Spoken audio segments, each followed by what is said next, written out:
Très heureuse de vous retrouver pour cette nouvelle édition sur Speedline TV. Mesdames et messieurs, bonsoir et bienvenue dans ce journal. Dans les titres de l'actualité, c'est déjà la rentrée des classes ce lundi. Écoliers et élèves reprennent le chemin de l'école pour entamer une nouvelle année d'apprentissage. Le constat dans ce journal. La Commission électorale nationale autonome a officiellement clôturé l'opération de distribution des formulaires de parrainage en vue de l'élection présidentielle de 2026. Cet exercice a permis aux élus et maires de retirer le précieux document indispensable pour valider toute candidature à la magistrature suprême. Et puis, hors du Bénin, en République démocratique du Congo, une campagne de vaccination a débuté pour contenir la nouvelle épidémie d'Ebola qui sévit dans le Kasaï, avec déjà 28 décès recensés depuis août 2025.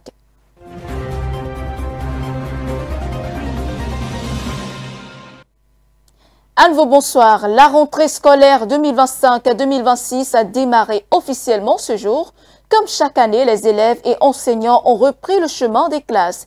Le constat a été fait à l'école primaire publique de Gangbodo à Akpakpa. Les responsables déplorent le retard des parents quant aux fournitures scolaires des enfants. Romaric Dossa pour le compte rendu. Pendant 2 lunes tout entières, la petite école a dormi. Et ce lundi 15 septembre, apprenants et enseignants ont repris le chemin de l'école. Au présent de l'indicatif à la première personne du pluriel. Ainsi se déroule à l'école primaire publique de Gangbodo à Cotonou l'évaluation diagnostique, laquelle permet de jauger le niveau de l'enfant qui a accès à une nouvelle classe. Pour le moment, on sent déjà que les enfants ne savent pas lire. C'est pourquoi on a mis l'épreuve au tableau. À vue d'œil, ceux qui savent lire, on les constate.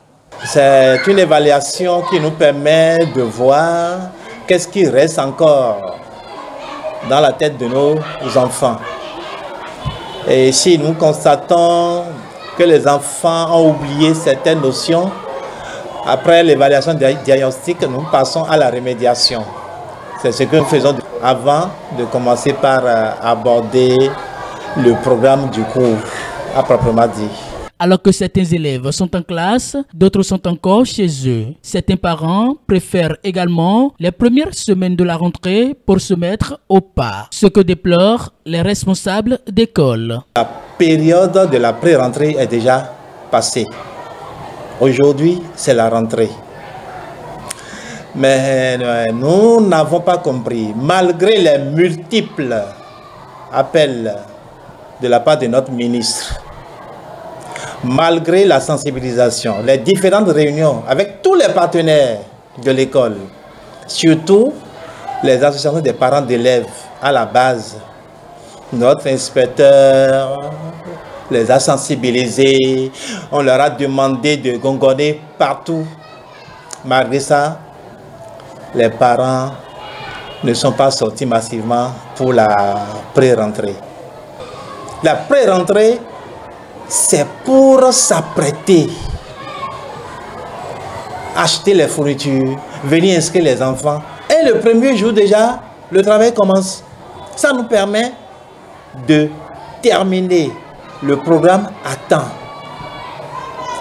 Mais malheureusement, c'est quand la rentrée commence que ces parents-là viennent nous perturber. C'est aujourd'hui que des gens se présentent pour retirer la liste des fournitures. Ce n'est pas quand même normal. Pour une année académique réussie, chaque acteur est donc invité à prendre ses responsabilités. Les vacances sont terminées. Ils ont eu suffisamment le temps de jouer. Maintenant, c'est le travail. Et cette sensibilisation continue. Tous les lundis, c'est ce que nous faisons, nous les directeurs. À l'endroit des parents, nous leur demandons de ne pas venir perturber les activités pédagogiques. De 8h à 12h, c'est réservé pour l'apprentissage dans les cours. À partir de 12h30, ils peuvent venir nous voir. Le soir, de 15h à 17h, pas de parents dans l'enceinte de l'école. À partir de 17h30, nous sommes disposés à les recevoir. L'apprentissage ne s'arrête pas à l'école. À la maison, les parents doivent prendre la relève en invitant chaque fois les apprenants à lire les cours, à lire les manuels de lecture et les décodables, à faire surtout les exercices et à apprendre les leçons. Ce n'est qu'à travers ces comportements qu'ils peuvent avoir un bon résultat à la fin de l'année scolaire. Chaque enfant qu'on enseigne est un homme qu'on gagne, a dit Victor Hugo. L'éducation est l'arme la plus puissante qu'on puisse utiliser pour changer le monde, a dit Nelson Mandela. Une façon de mettre les parents et autres acteurs face à leurs responsabilités. Autre information dans ce journal, le processus de retrait des formulaires de parrainage pour la présidentielle de 2026 est désormais clos. Sakalafia, président de la Sénat, a présenté le bilan de l'opération ouverte le 2 septembre dernier. L'ensemble des élus ont procédé au retrait de leurs fiches, marquant ainsi une étape importante dans le respect du calendrier électoral. Le président de l'institution a rappelé que cette étape a été marquée par une innovation majeure. La Sénat a poursuivi avec professionnalisme et rigueur la mise en œuvre de ces chronogrammes d'activité. Notre feuille de route, minutieusement élaborée, guide chacune de nos actions et nous permet de progresser de manière méthodique et transparente vers l'objectif final. L'organisation d'élections justes, crédibles, transparentes et apaisées. Plusieurs étapes cruciales ont été franchies avec succès. La publication des chronogrammes et du calendrier électoral, la réception des statistiques provisoires de la liste électorale informatisée, les travaux de journal des arrondissements de plus de 100 postes de vote, ainsi que le lancement de la plateforme e-learning d'apprentissage en ligne du cadre juridique des élections au Bénin, etc., etc. Il y a d'autres détails qu'on n'a pas cités ici. Dans un souci constant de concertation et d'information, nous avons organisé des séances de travail fructueuses avec l'ensemble des acteurs impliqués dans le processus électoral. Je tiens à souligner une étape majeure qui s'achève ce jour, vendredi 12 septembre 2025, conformément au calendrier électoral que nous avons publié. C'est la phase de retrait des formulaires de parrainage. Démarrée le 2 septembre 2025, cette activité s'est déroulée à notre plus grande satisfaction. L'ensemble des processus de gestion du parrainage a été entièrement numérisé et sécurisé à travers la plateforme e-parrainage. Une innovation de la Sénat a introduite pour plus d'efficacité, de transparence et de sécurité. Mesdames, Messieurs, je me réjouis de pouvoir vous annoncer que les 109 députés et les 77 maires ont tous retiré leur formulaire de parrainage. Les derniers sont venus cet après-midi. On ne vous dira pas qui, mais tous sont arrivés. Leur satisfaction est pour nous une précieuse reconnaissance de nos efforts. Dans les jours à venir, la Sénat poursuivra sa dynamique de modernisation en lançant la nouvelle version de la plateforme e-déclaration, un outil informatique de gestion de bout en bout du processus d'enregistrement et de gestion des déclarations de candidature. Les mois d'octobre et de novembre 2025 seront essentiellement marqués par l'enregistrement et le traitement des dossiers de déclaration de candidature pour l'élection présidentielle et les élections législatives et communales de 2026. En ce 15 septembre, le monde entier célèbre la Journée internationale de la démocratie instituée en 2007 par les Nations Unies. Ce régime qui fut le moteur de prospérité et de développement pour de nombreux pays Qu'en est-il de son état actuel? Suivons ici l'analyse de Rufin da Silva. Le pouvoir pour le peuple. Et depuis 1992, que M. François Mitterrand a évoqué cette affaire pour compatir, pour que la France puisse aider les pays francophones, il faut la démocratie. Le Bénin fut le tout premier pays en Afrique noire et allé à la conférence nationale, ce qu'aucun pays n'a pu faire. Nous avons réussi la conférence nationale, vaille que vaille, mais on a réussi quand même. Étant le tout premier pays où l'alternance démocratique, plus de 30 ans durant, a joué son rôle. Et quand vous allez à l'extérieur, vous avez l'habitude de sortir, on nous citait un exemple, le Bénin est un bon pays en matière démocratique. Mais depuis un certain temps, suivez mon regard, je dis, est-ce que je me retrouve dans un pays démocratique chez moi? Si tous les pays ont adopté la démocratie comme pouvoir ou système de gestion d'un pays, est-ce que c'est ça en Afrique sud-saharienne? Puis c'est là où je vis. Je vis en Afrique sud-saharienne, donc je maîtrise un peu l'Afrique sud-saharienne. J'entends des pays où on dit demain il y a coup d'État. J'entends des pays où on dit quelqu'un va aux élections 4 fois, président, il est encore candidat. La démocratie est où? Je dis bien, pensons encore, tous Africains que nous sommes, que voulons-nous réellement de nos pouvoirs pour que nos peuples nous suivent? La démocratie, elle est africaine. Mais comment le faire? Dans nos royautés d'hier, il y a le roi qui existe. Il y a quelqu'un qu'on appelle hier le Mingan. Cessons de copier le blanc dans son système démocratique. J'ai eu la chance de connaître chez le blanc pendant des années aussi. Que d'autres vont, ils viennent. Mais je dis, ça ne nous ressemble pas. D'où tout le monde crie, il faut réinventer la démocratie africaine. La démocratie africaine sera inventée comment? Puisqu'elle existe déjà. Nous avons soif d'une démocratie transparente. Nous avons soif d'une démocratie dans laquelle il y a une paix.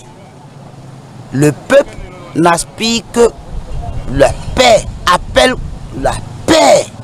Et non, lui il est là-bas demain, celui-là il a fui, celui-là il n'a pas fait ceci. C'est ça le fond dit. Dans l'actualité internationale à présent, la République démocratique du Congo fait face à une nouvelle épidémie d'Ebola. Selon les autorités sanitaires, 81 cas et 28 décès ont déjà été enregistrés depuis le premier cas signalé le 20 août. Un premier lot de 400 doses du vaccin a été acheminé vers Boulapé, épicentre actuel de l'épidémie. Les premiers bénéficiaires sont les soignants en première ligne et les personnes ayant été en contact avec des malades. Le reportage.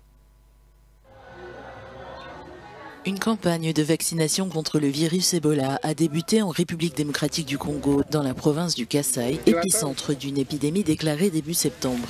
400 doses du vaccin Hervébo ont déjà été délivrées à Boulapé sur un stock national de 2000, tandis qu'un envoi supplémentaire de 45 000 doses a été approuvé pour renforcer la riposte.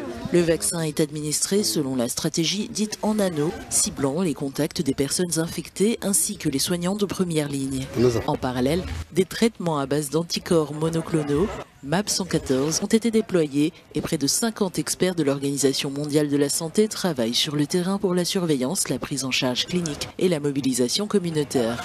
À ce jour, le ministère de la Santé rapporte 32 cas suspects, 20 cas confirmés et 16 décès. L'OMS estime que le risque sanitaire demeure élevé à l'échelle nationale, modéré au niveau régional et faible à l'échelle mondiale. Les forêts tropicales denses de la RDC constituent un réservoir naturel du virus Ebola responsable de fièvre, de douleurs corporelles et de diarrhée. Le virus peut persister dans l'organisme de certains survivants et réapparaître plusieurs années plus tard. Un rapport de l'ONG Human Rights Watch souligne une situation alarmante au Burkina Faso. Depuis mai 2025, deux groupes armés islamistes ont mené des attaques meurtrières dans le nord du pays, tuant plusieurs dizaines de civils. Ces attaques violent le droit international humanitaire et pourraient constituer des crimes de guerre selon l'organisation. Le reportage. Des attaques djihadistes ont coûté la vie à une cinquantaine de civils depuis mai au Burkina Faso. C'est ce qu'a révélé lundi Human Rights Watch. L'organisation souligne qu'il s'agit de 3 attaques menées par des groupes liés à Al-Qaïda et au groupe État islamique. L'ONG de défense des droits de l'homme exhorte les dirigeants du pays d'Afrique de l'Ouest à renforcer la protection des populations dans un contexte sécuritaire qui inquiète. Le régime militaire dirigé par le capitaine Ibrahim Traoré, au pouvoir au Burkina Faso depuis 2022, peine à contenir les groupes armés actifs dans plusieurs régions.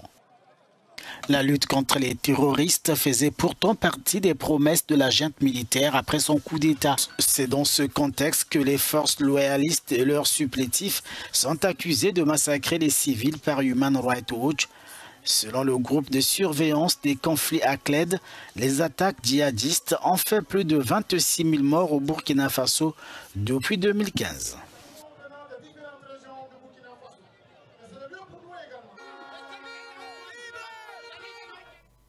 L'ancien vice-président du Kenya, Rigathi Gachagua, a officiellement déclaré sa candidature à l'élection présidentielle de 2027.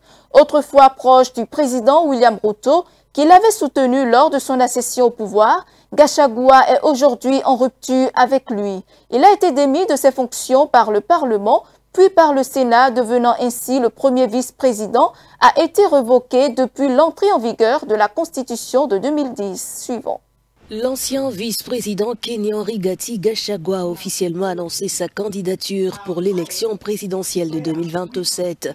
Avec un objectif clair, battre son ancien allié le président William Ruto et laver son honneur. Une revanche politique qui devra néanmoins composer avec des obstacles judiciaires persistants. Autrefois proche de Ruto, qu'il avait soutenu dans sa conquête du pouvoir, Gachagua est désormais en bisbille avec le chef de l'État. Il a été destitué par le Parlement puis par le Sénat, devenant ainsi le premier vice-président à être démis de ses fonctions depuis l'adoption de la Constitution de 2010. Il était accusé d'avoir soutenu les manifestations antigouvernementales et d'être impliqué dans des affaires de corruption. Des accusations qu'il continue de rejeter en bloc, les qualifiant d'infondées. Depuis son éviction, l'ancien chef de la diplomatie a intensifié ses efforts pour rallier ses partisans, notamment dans sa région d'origine du Mont Kenya, où il cherche à bâtir une base électorale solide. L'annonce de sa candidature intervient quelques mois après le lancement de son nouveau parti politique. Le président américain Donald Trump est prêt à imposer des sanctions à la Russie à condition que tous les pays de l'OTAN cessent d'acheter du pétrole russe. De surcroît, Trump a suggéré que l'OTAN impose des droits de douane de 50% à la Chine, qui selon lui seront entièrement levés après la fin de la guerre entre la Russie et l'Ukraine. C'est après moi. Le président américain Donald Trump a déclaré samedi qu'il pensait que la guerre entre la Russie et l'Ukraine prendrait fin si tous les pays de l'OTAN cessaient d'acheter du pétrole à la Russie et imposaient à la Chine des droits de douane de 50 à 100% sur ses achats de carburant russe.